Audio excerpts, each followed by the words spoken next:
ભરૂચ અંકલેશ્વર સહિત સમગ્ર જિલ્લામાં પોલીસ દ્વારા આજથી હેલ્મેટ ફરજિયાત કરવામાં આવ્યું છે। હેલ્મેટ ન પહેરનાર વાહન ચાલકો પાસેથી ₹500નો દંડ વસૂલ કરવામાં આવી રહ્યો છે। ગુજરાત હાઈકોર્ટના આદેશ બાદ રાજ્યના પોલીસ વડા દ્વારા દરેક સરકારી કચેરીઓમાં હેલ્મેટ ફરજિયાત કરવામાં આવ્યું હતું। ત્યારે હવે ભરૂચ અને અંકલેશ્વર સહિત સમગ્ર જિલ્લામાં ભરૂચ જિલ્લા ટ્રાફિક પોલીસ દ્વારા સ્પેશિયલ હેલ્મેટ ડ્રાઈવ શરૂ કરવામાં આવી છે। આજથી ભરૂચ અને અંકલેશ્વર શહેરમાં પણ સામાન્ય લોકો માટે હેલ્મેટ ફરજિયાત કરી દેવામાં આવ્યું છે। ભરૂચમાં જાડેશ્વર ચોકડી નજીક ભરૂચ જિલ્લા ટ્રાફિક પોલીસના પોલીસ ઇન્સ્પેક્ટર CBL મહેરિયા સહિતના અધિકારીઓએ ચેકિંગ કર્યું હતું અને હેલ્મેટ ન પહેરનાર બાઇક ચાલકો સામે દંડનીય કાર્યવાહી હાથ ધરી હતી।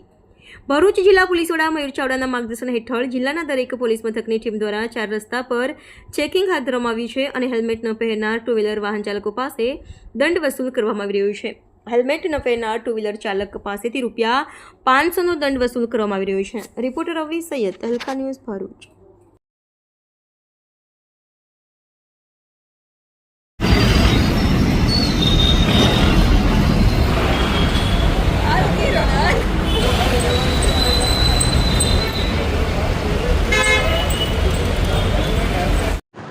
આજ રોજ ભરૂચ જિલ્લામાં જિલ્લા ટ્રાફિક દ્વારા અને સિટી ટ્રાફિક અંકલેશ્વર અને ભરૂચ દ્વારા કમ્પલસરી હેલ્મેટના જે નિયમનું પાલન કરાવવા માટે જે આજે અમે 4 રસ્તા પર ઉભેલા છે અને દરેક જે વ્યક્તિઓ હેલ્મેટ નથી પહેરતા ટુ વ્હીલર ચલાવતા એમને દંડ ફટકારેલા છે।